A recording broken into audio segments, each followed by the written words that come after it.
Welcome to Beyond the Headlines. Nigeria's tax system just got its biggest shakeup in decades. President Bola Tinubu has now officially signed into law 4 major tax reform bills in what the presidency is calling a game changer for Nigeria's fiscal future. So what's in the new laws? The Nigeria tax law, we understand, brings all the country's tax rules under a single roof, making it easier for businesses to understand and comply. There's the Nigeria Tax Administration Law that sets the same standard for how taxes are collected across all levels of government, whether you're in Abuja, Lagos, or Gombe. There's a new agency now replacing FRSC. It's called the Nigeria Revenue Service. It's expected to be more independent, more efficient, and even take charge of non-tax revenues. And a new board has been set up, the Joint Revenue Board, to help federal, state, and local tax bodies work together. It includes a tax appeal tribunal and even a tax ombudsman to protect taxpayers and also help them handle disputes and complaints. For the team behind this reform, they say these new laws are pro-poor. We have old laws that we need to bring to states that actually match the situation that we have in our country today. And the SA media said it, that before we are federal inland revenue before 2 hours. Today, by special grace of God, through the assent of Mr. President, we are now Nigeria Revenue Service, which is expanded scope to also focus on non-tax collection, increase efficiency, and actually match as a source, as the implementer of all other major tax that we have. These reforms are not about raising more taxes. I think people get it wrong.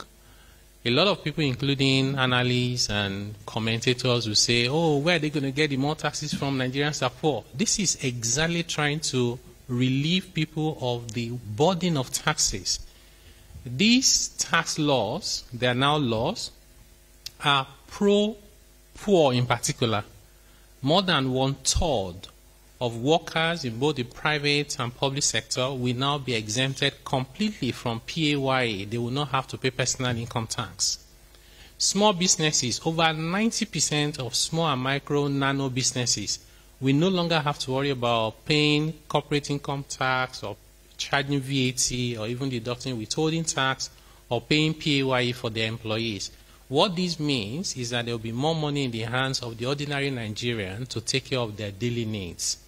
In addition to that, these laws also provide what we call zero rate of VAT on essential consumption. What does it mean? It means any traces of VAT in food, in education, in medical and health care is now removed completely. So we should see prices of those items come down.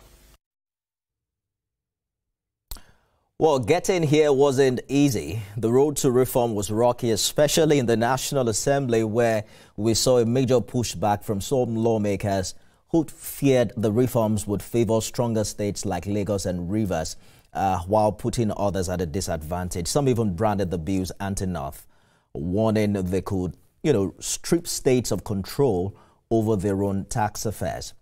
But now that the bills are law, what should Nigerians really expect? Will this indeed clean up the mess of overlapping taxes and harassment by multiple agencies? Will it strengthen the economy or deepen the divide between richer and poorer states? Who wins and who loses? What really happens next? Joining me now is the man who led the team behind these sweeping reforms. Taiwo Oyedele is the chairman of the Presidential Committee on Fiscal and Tax Reforms. Welcome to the show. Thank you, Nifemi. Mr. Oyedele, first of all, happy 50th birthday. Would you say this is the ultimate birthday gift or the biggest birthday responsibility yet? 100%. So thank you first and foremost for congratulating me on my 50th birthday. I think it's both. It's by far the biggest birthday present I have received. It's also the biggest responsibility because getting the laws signed is one part of the journey. By no means very important, but it's also the start of the second part, which is really the implementation, where you then have to count on the impact and the outcome of those reform measures. And that's really when the ordinary person on the street, the small business owner, large firms, and Nigerians generally will feel the impact of the reform. So it's both a gift for me and also a call to even more service and higher responsibility. But I'm very excited to be part of the team. Absolutely. These 4 tax laws have now been signed after months of back and forth, public debate, and what seemed a very strong political tension. Let's begin with the basics. What does this movement really mean for the Nigerian economy and the average taxpayer? What should they expect to change first? Yeah, so the system we have currently, which we have operated since independence without any major improvements or reforms, is constraining to businesses, is limiting in terms of growth, and it places a lot of burden on businesses. In fact, as I speak to you now, the laws we have tax you on investment. You are taxed on your capital. This is you wanting to invest, and then we impose all manners of taxes on your investment, making it more difficult for you to invest. We have issues to do with the cost of borrowing, which has some component from the tax system as well, adding to the cost of working capital finance for businesses. We have people that we are taxing that are very poor. We call it taxing poverty, rather than allowing people to prosper and then share out of their prosperity, because tax is a consequence of economic activities. So we have all of this. So people are affected negatively, whether you are a poor person, a small business owner, or you're running your large businesses in Nigeria. It hasn't been easy. So what today means for us, and the signing of these bills into law by Mr. President, is that we are doing a reset. That reset is to say, just imagine that you have a brand new country, if it were possible, and you have to make up the tax laws for that country in 2025. What would it look like, right? That was what we're trying to, as much as possible, reflect. It was the reason why we did not amend the laws. Many of them are older than our independence. We decided that we should repeal all the old tax laws and write new ones. Of course, it doesn't mean that every single thing in the old laws is bad. So therefore, the things that are still useful, we just transfer them into the new laws and added new provisions that are more fit for purpose, that are more relevant for today's economy, that is inclusive, including provisions, for example, to cater for people with disabilities, provisions to take care of our youth, to find job opportunities for them, particularly within the digital economy, protect small businesses, protect low-income earners, and without leaving the large investors behind by reducing their tax burden, harmonizing how we collect taxes, and even becoming more transparent how we report the taxes we collect. Overall, this is, in my view, actually, and I think this can be proven statistically, will be the biggest reform that we have seen in the fiscal and tax space since Nigeria's independence. Wow.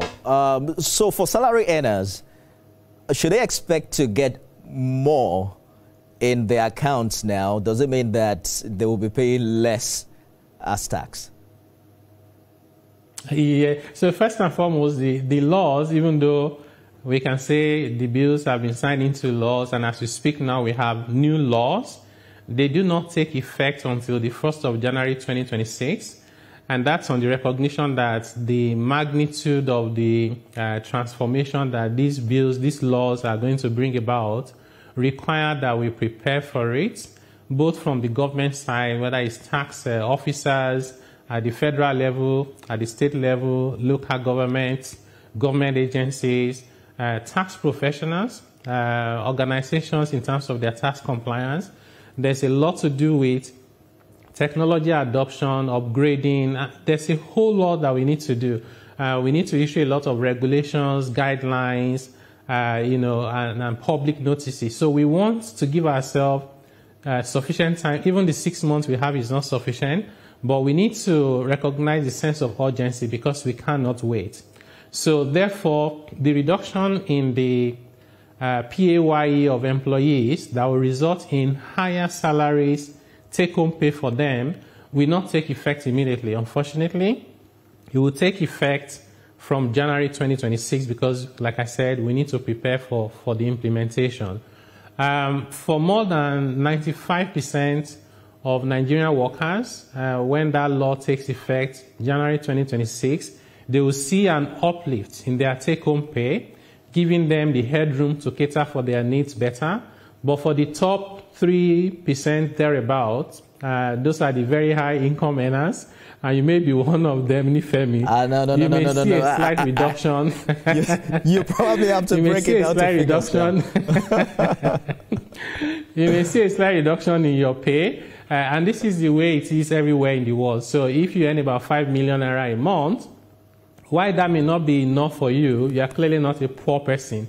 You can meet more than your basic needs. We want to cater for those who are struggling to make ends meet, not even sure where the next meal will come from. That way we can have a society that is more equal, at least reduce the inequality, that is fair, and therefore safe and provides hope for people, regardless of where they come from, their background, and the class they belong to. It sounds like we're taxing the rich more than we tax the poor, right? Yeah, just slightly more. And to be honest, I have to say to you that even though we are taxing the rich a little bit more, the marginal top rate will be about 25%, even if you earn ₦1 billion every single month. That is much less than about 35–37% you pay in Kenya, much more than over 40% you pay in South Africa or the UK. So all over the world, rich people are taxed a lot more just to try and get more resources to cater for society. We haven't done that in Nigeria for a long time.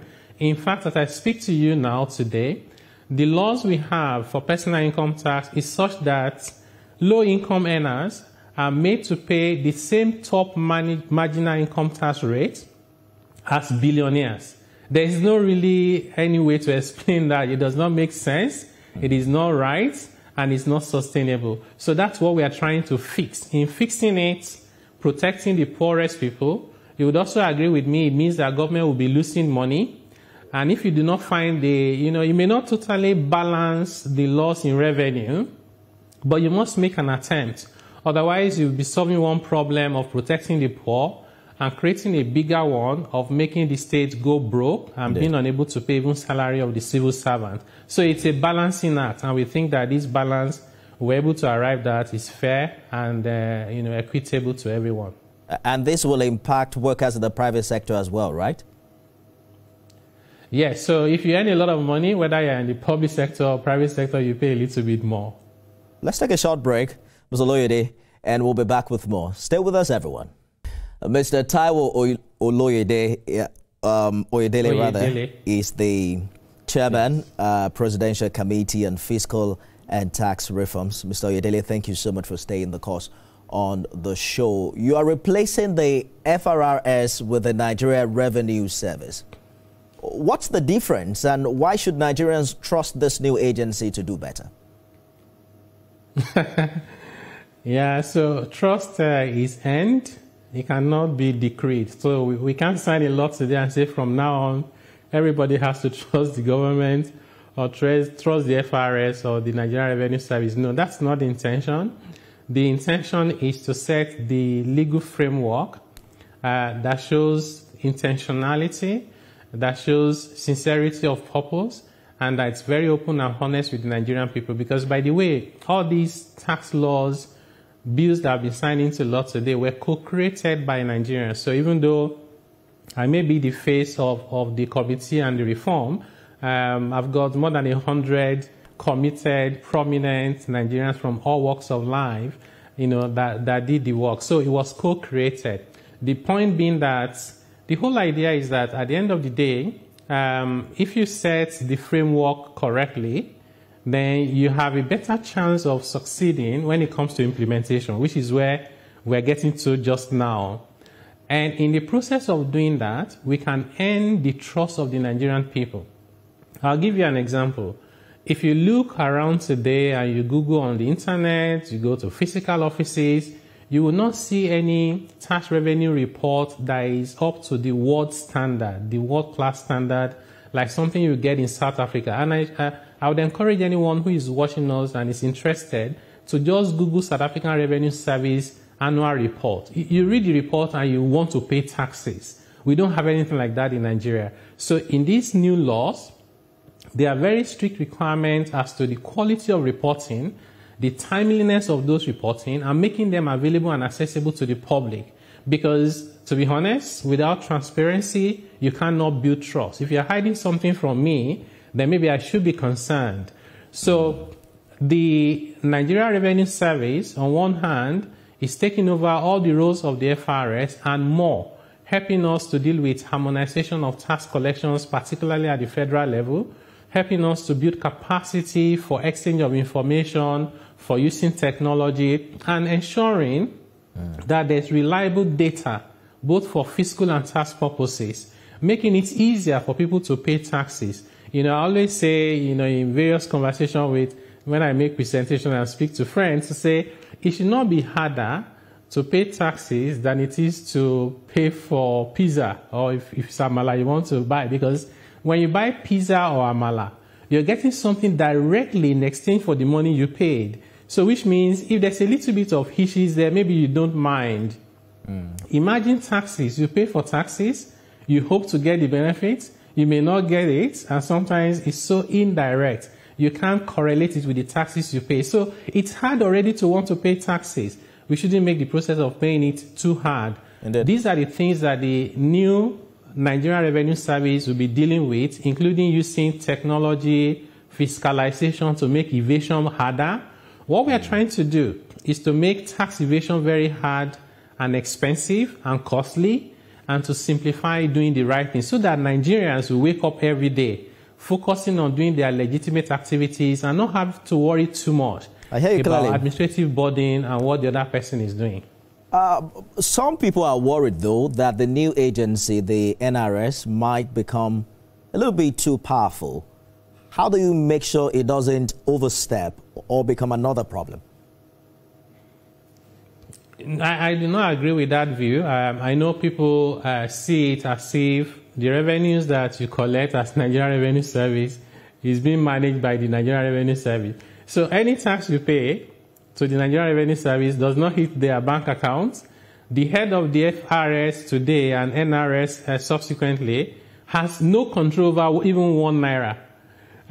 In some of the engagements we had, because we're trying to learn from the other countries, we had some interactions with the French equivalent. They call them DGFIP. DGFIP not only collects taxes for the whole country, France, by the way, ranks many years as the highest tax to GDP ratio in the world, over 40%. So this agency collects all their taxes, and they also process all payments for all levels of government. Guess what their budget is? Their own budget is $8 billion.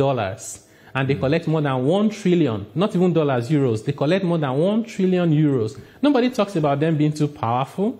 The IRS in the US collects trillions of dollars.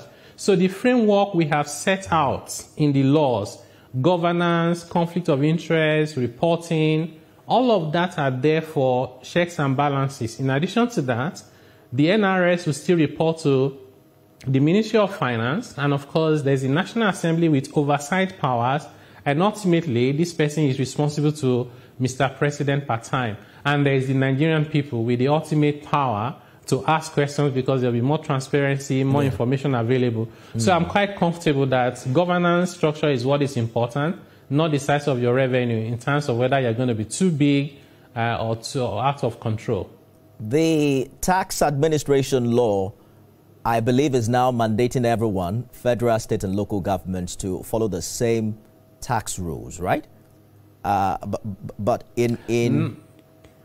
perhaps I want to throw some clarity into that. Yes. So not exactly. That is the ultimate destination we hope to get to, but it's not something we could have done with the tax bills that are now tax laws, for the mere fact that some of the complications we have in the system today, including some nuisance taxes, are actually contained in the Constitution. You know, as you would agree with me, you can't write a law to change what is in the Constitution. So the process of amending the Constitution, we have submitted those proposals to the National Assembly. It will take time. For example, you have local governments are empowered by the Constitution to collect bicycle taxes, wheelbarrow levies, produce tax, radio and TV licenses, all those nuisance taxes that add almost no value to anyone but create a lot of problems for us, are still there as we speak now, even with the passing of the laws, because we could not have addressed them through the laws. But what we have been able to do is to set the framework. So that framework is there for local governments, is there for state, and of course is there for the federal government. To the extent that what you are doing now is not inconsistent with what we're asking you to do under the new law is not inconsistent with the Constitution, yes, you are right, that has been harmonized. Anything that is going to be inconsistent with the Constitution, I'll say it's still work in progress, and we hope to get there sooner rather than later. So we have just about 2 more minutes. I'm going to ask you 2 questions in one. I'm hoping you can just help us summarize your answer. We saw some strong pushback from northern lawmakers who mentioned that this reform would only benefit Lagos and Rivers the most. I'm wondering how that was resolved, if it has. And then you're also introducing a tax appeal tribunal and a tax ombudsman. For the average Nigerian, what do these offices do and how can people use them? Okay, great question. So first, in terms of, it was against the North and all of those issues, those were misunderstandings of the proposals in the bills. With the help of stakeholders, we were able to explain it to I call them our second principals next to the president are the governors. We take their views quite seriously. And as you would imagine, we got to a point where we had a retreat with the governors, and they came on, in fact, they used the word, we strongly support the tax reforms. So that's something in the past. We were able to resolve that to get everybody to understand what we were trying to do, and it's not against any region. It's actually trying to bring in more fairness to benefit everyone. On the tax appeal tribunal and the tax ombudsman, we currently have the tax appeal tribunal, but it was set up under the Federal Inland Revenue Service Establishment Law, which gives the impression first and foremost that it applies only to federal taxes, whereas you have disputes everywhere with state, with local government. So what we've done is to move it to Joint Revenue Board Establishment Law, which is more national in outlook, and then to amend the provisions such that they are more suitable for, our circumstances. For example, less legalese in trying to sort out your tax issues, getting those tax issues dispute resolved as quickly as possible. Right. And of course, I'm quite excited about the tax ombudsman because it's now there to protect the ordinary person, the low-income earner, the small business owner. You don't need to write, good English. You don't need to even speak English. There will be call centers where you can speak in your language, and there will be help on your way to protect you in terms of ensuring nobody exploits you for paying taxes or for wanting to do business. We have completely run out of time, Mr. Oyedele, but what's next for your committee now? It's implementation. So we're going to spend the next 6 months, starting from today, working so hard, almost 24 hours a day, to try and get Nigeria ready for the implementation. So we're quite busy. But we like it. It's a good problem to have, if a problem at all. I hope that you enjoyed this conversation like I did. We should have more of it because Nigerians, trust me, do have more questions for you. But we have to go now. Taiwo Oyedele is Chairman, Presidential Committee on Fiscal and Tax Reforms. Thank you so much for joining us. Thank you, Nifemi. Well, that's our show today, everyone. Thanks for being a part of it. You can watch it again at midnight and at 6 a.m. tomorrow. I am Nifemi Ogunsoye.